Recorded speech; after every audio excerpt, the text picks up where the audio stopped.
Our movie starts with Clint Barton is showing his little girl toxophilism on his separated ranch while his better half readies a cookout lunch for them. Out of nowhere, Clint's little girl disappears and the remainder of Clint's family breaks down, alongside half of all life across the universe, the consequence of Thanos snapping his fingers in the wake of procuring each of the 6 limitlessness stones. Cloud and Tony Obvious are abandoned in space following their loss by Thanos on Titan, yet are gotten back to Earth via him Danvers and rejoined with Natasha Romanoff, Bruce Standard, Steve Rogers, Rocket, Thor, and James Rhodes. The group figures out how to take the Boundlessness stones back from Thanos and use them to switch his activities, yet learn after finding him that he had utilized the stones a second opportunity to obliterate them, forestalling their further use. He lets the excess justice fighters know that he did as such to try not to involve the stones for additional accursed purposes. Irritated, Thor guillotines Thanos, saying it's what he ought to have done in Wakanda. After 5 years, Scott Lang escapes from the quantum domain to find that his little girl Cassie is presently a youngster and that Trust Van Dyne, alongside half of the populace, has vanished in the snap. Rogers has been driving pain guiding meetings for survivors actually battling with the impacts of the snap, while Romanoff is resolutely overseeing both Earth and the remainder of the universe with the assistance of Rhodes, Danvers, Okoye, Rocket, and Cloud. Lang goes to Romanoff and Rogers, and makes sense of that while 5 years had passed for them, just 5 hours had passed for him in the quantum domain and that time extends much contrastingly there. The 3 go to Obvious, who is presently bringing up a youngster with Pepper Potts, and make sense of their hypothesis that the quantum domain can be utilized to travel once more into the past and take the Boundlessness stones before Thanos can gather them. Unmistakable at first oddballs their proposition with worry about taking a chance with his family and the harmony he has found, yet subsequent to reflecting upon the deficiency of Peter Parker chooses to test hypothetical models that would work with Lang's quantum burrow. In the long run tracking down one that works. With Obvious now ready, the excess justice fighters set off to reassemble their group. Bruce Pennant has now embraced the mass as a piece of him, and has merged his own cognizance and the mass together into one. Romanoff, in the wake of hearing reports from Rhodes of a professional killer that works with comparable techniques to Barton, passes on to track down him. Barton, consumed with pain after the deficiency of his family, has been working under the mantle Ronin while ruthlessly slaughtering criminal cartels and posses all over the planet to attempt to work on the world that is still left. Natasha tracks down him in Japan and after some persuading, he consents to rejoin the group to attempt to bring his family back. Flag and Rocket go to the humble community of New Asgard, where Valkyrie and the last overcomers of Asgard have settled. They there find Thor, who has become overpowered by culpability over neglecting to kill Thanos in Wakanda. Thor has become overweight, his hair and facial hair are congested, and he invests his free energy eating unhealthy food, becoming inebriated, and playing Fortnite with his companions Korg and Meek. Thor hesitantly consents to get back to the Justice Fighters after some persuading from Rocket and Flag. Subsequent to testing the quantum time machine on Barton, who affirms that it works, the Vindicators are brought together with an arrangement. Flag, Rogers, Lang, and Unmistakable set out to recover the time, brain, and space stones during the Clash of New York in 2012.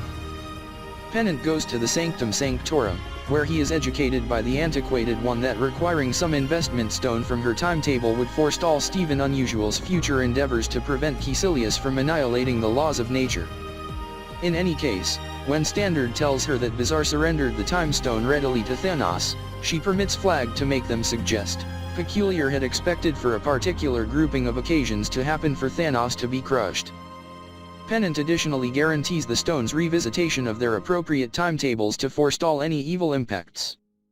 Lang and Distinct endeavor to take the Space Stone after the Vindicator seize it from Loki. Lang gives Unmistakable's previous self a gentle heart failure by pulling a circuit in his fake heart, while Obvious takes the portfolio lodging the Tesseract when no one is looking. Their arrangement is defeated when Obvious drops the attaché after he is inadvertently hit by the mass. Loki then, at that point, takes the Space Stone and uses it to get away from authority. Rogers prevails with regards to taking the Brain Stone from secret Hydra specialists, yet finds his previous self, who botches him for a hidden Loki. Subsequent to overcoming past Steve, Rogers gets back together with Unmistakable and Lang, who currently should sort out one more method for getting the space stone without running out of the restricted stockpile of PIM particles that permit them to go through the quantum domain. Lang gets back to the present with the Brainstone while Rogers and Unmistakable devise an arrangement to take the Space Stone from a U.S. Armed Force establishment during the 1970s, while additionally taking further vials of PIM particles to make the excursion back home. While there, Rogers sights Peggy Carter and Distinct has a significant discussion with his dad Howard. Rocket and Thor travel to Asgard to recover the Truth Stone before Malekith utilizes it against the 9 domains. While in Asgard, Thor is reminded that his mom, Frigga, would kick the bucket soon and gets an opportunity experience with her while Rocket takes the Ether, the disintegrated variant of the Truth Stone, from Jane in Courage. The two revisitation of Earth after Frigga advises Thor and he recovers his sledge Mjolnir, thrilled to find that he is as yet deserving of it. Cloud and Rhodes travel to Morag to take the Power Stone before Peter Plume does. As Rhodes gets back to the present with the Power Stone, Cloud glitches, and stays on Morag. With two consciousnesses working on Cloud's frameworks, Thanos and Midnight Throat find the presence of future Cloud and go to abduct her. Cloud acknowledges what has occurred and attempts to caution the others, yet is past the point of no return. Thanos examines her recollections and finds the Vindicator's arrangement, and sends the more steadfast past Cloud back to the present as a government operative. Barton and Romanoff travel to Vormir to recover the Spirit Stone, however are clashed when Red Skull, attendant of the stone, illuminates them that it must be recovered by forfeiting somebody they love. The two battle about which will make the penance, with Romanoff eventually accepting all negative consequences, while an upset Barton gets back to Earth with the Spirit Stone. After everybody has gotten back to the present on the planet, Unmistakable, Rocket, and Pennant set off to make a glove to use the stones, one developed from the equivalent nanotech of Obvious' most recent Iron Man suit. Pennant volunteers himself to use the glove and bring back everybody that vanished in Thanos' snap, thinking that he can endure both the gamma radiation and the huge aggravation and injury welcomed on by utilizing the stones. He succeeds, however they are very quickly gone after by Thanos, who has been brought to Earth by the Shem Cloud, annihilating the Quantum Gateway simultaneously. Thanos decreases the Justice Fighters' central command to rubble, separating the group and making the glove fall into Barton's insurance. The previous Cloud is killed by her future self as she endeavors to take the Limitlessness Stones from Barton, while Rogers, Thor, and Obvious face Thanos, who concludes he will rather utilize the Vastness Stones to obliterate the universe and make one in his vision. The three battle Thanos one-on-one, with Rogers affirming Thor's hypothesis that he genuinely deserved using Mjolnir, yet are each outmaneuvered by Thanos. Not long after Thanos' military terrains on the planet, T'Challa shows up before Rogers, alongside the Justice Fighters as a whole and different partners resuscitated by Pennant, prior to sending off an attack on Thanos and his military. After an extended fight during which Unmistakable is brought together with Parker and Plume is brought together with past Gamera, Thanos grapples with various Vindicators for the Boundlessness Stones. At the point when he's limited by Wanda Maximoff's energy, Thanos orders Glaive to have his boat fire different energy impacts, almost wrecking the Vindicator's endeavors. Skipper Wonder returns, taking out Thanos' boat while battling for control of the glove. Utilizing the nanotech from the new glove, Obvious moves the Endlessness Stones from Thanos' hand to his own and utilizes them to transform Thanos and his whole armed force into debris.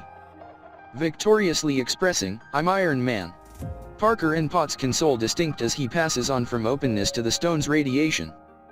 Following the fight, the Vindicators hold a burial service for Distinct, whose imprint I-bend reactor is drifted out on the lake close to his home.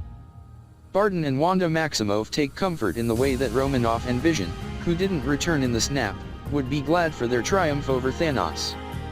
Thor makes Valkyrie the sovereign of Asgard and joins the Watchmen of the cosmic system to track down his actual reason, liberated from the weight of eminence and authority without precedent for his life.